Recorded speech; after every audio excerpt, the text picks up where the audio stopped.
नीतीश कुमार के लिए कुछ भी ठीक नहीं हो रहा है। जितना चीज़ों को जोड़ने का कोशिश कर रहे हैं उतना ही ज़्यादा बिखरता चला जा रहा है।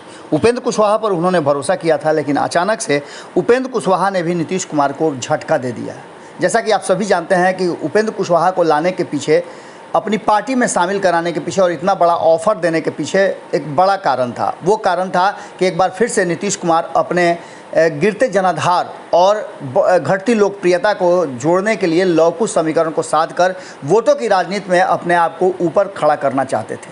इस मकसद में वो सफल भी हो गए थे कि उपेंद्र कुशवाहा अपनी पार्टी का विलय करके उनके साथ खड़े हो गए थे। उपेंद्र कुशवाहा को उन्होंने संसदीय बोर्ड का अध्यक्ष बनाया, इसके बाद एमएलसी भी बनाया, और इतना ही नहीं, उन्होंने एक बड़ा अवसर दिया उपेंद्र कुशवाहा को कि वो जाएं बिहार की जनता से मिलें और मिल करके पूरे बिहार का भ्रमण करके पार्टी का जनाधार और खुद का जो उनका कद है उसको भी बढ़ाएं। इन सारी प्रक्रिया के बीच में उपेंद्र कुशवाहा सब कुछ ठीक ठाक चल रहा था, लेकिन अचानक से उनके बयान आता है और इस बयान में उपेंद्र कुशवाहा जो बातें कहते हैं उसे सुनकर नीतीश कुमार को निश्चित रूप से बड़ा झटका लगा होगा।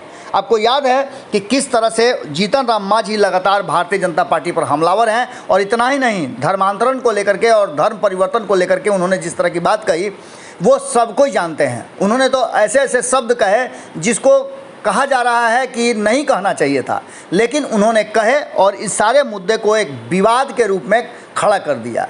अब इस विवाद में कहीं ना कहीं जुड़ गए हैं उपेंद्र कुशवाहा भी। उपेंद्र कुशवाहा ने पूरी तरह से समर्थन करते हुए कहा है कि किसी को भी कोई भी धर्म अपनाने की ज़रूरत है। हालांकि उन्होंने अपनी बातों में इसमें कोई भी ऐसी बात नहीं कही है, लेकिन इसके साथ उन्होंने जो बात जोड़ी है वो ज़्यादा ध्यान देने योग्य है और महत्वपूर्ण है। उन्होंने साफ तौर पे कहा है कि वो इस्लाम कबूल कर लेंगे यदि उन्हें बेहतर ऑफ़र मिलता है। ये बातें उन्होंने बक्सर के एक सभा में कही। बक्सर में लोगों से मुलाकात कर रहे थे, इसी बीच में उन्होंने अपनी इच्छा जाहिर की और कहा कि धर्म परिवर्तन से उन्हें कौन रोक सकता है। यदि अच्छा ऑफर मिले तो वो धर्म परिवर्तन करने से गुरेज नहीं करेंगे। अब आप समझिए, उन्होंने यहाँ तक कहा है कि संवैधानिक अधिकार है, किसी को भी कोई धर्म अपनाने का और छोड़ने का अधिकार है। इन सारी बातों को लेकर के अब नीतीश कुमार को झटका लगना लाजमी है, क्योंकि एक तरफ नीतीश कुमार वोटों की राजनीति को लेकर के और लौकुश समीकरण को साध कर अपना कद बढ़ाना चाहते थे, वहीं अगर ऐसा होता है तो उपेंद्र कुशवाहा उनको बड़ा झटका दे देंगे।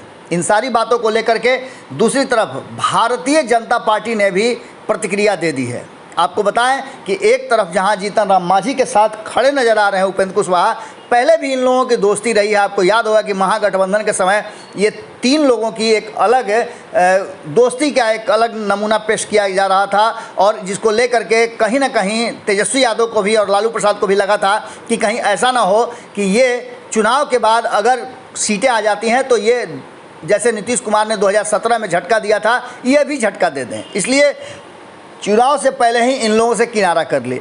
अब जीतन राम मांझी, मुकेश सहनी और उसके बाद उपेंद्र कुशवाहा के ये बयान साबित कर रहे हैं कि इन लोगों की मंशा भारतीय जनता पार्टी के साथ चलने को नहीं है। मौके पर अक्सर ये अपनी बातें रख देते हैं और जिससे भारतीय जनता पार्टी और नीतीश कुमार के संबंधों में तल्खी आ जाती है। एक बार फिर से भारतीय जनता पार्टी ने उपेंद्र कुशवाहा के इस बयान को लेकर के तल्ख टिप्पणी की है। भारतीय जनता पार्टी ने कहा है कि धर्म परिवर्तन का मकसद अगर वोट की राजनीति है तो ऐसे लोगों से बिहार को ईश्वर ही बचाए। आप समझ सकते हैं कि उपेंद्र कुशवाहा ने ये बात कह करके नीतीश कुमार को भी मुश्किल में डाल दिया है कि यदि अच्छा ऑफर मिले तो वो धर्म परिवर्तन कर इस्लाम धर्म कबूल कर सकते हैं। अब देखना होगा कि ये बात कहाँ तक जाती है, क्योंकि बिहार में राजनीतिक सरगर्मी बढ़ी हुई है और ऐसे में उपेंद्र कुशवाहा का ये बयान कहीं ना कहीं भारतीय जनता पार्टी और नीतीश कुमार के संबंधों को एक बार फिर से खोलने के लिए काफ़ी है। जुड़े रहिएगा भारत लाइव के साथ। नमस्कार। अगर ये वीडियो पसंद आई और वह बिहार के राजनीति और बिहारियत से सरोकार रखेनी तो सब्सक्राइब बटन दबा के चैनल के सब्सक्राइब कर ली। ओजे एगो घंटी बा, ओकरा बटन दबा देला से कुल सटीक और मारक खबर रुआ मुफ्त में मिल जाई। अगर रुआ पत्रकारिता के हमनी के नया प्रयोग में सहयोग कर चाहतानी तो ज्वाइन बटन दबा दी। पेटीएम नंबर नोट कर ली 9386816700। धन्यवाद।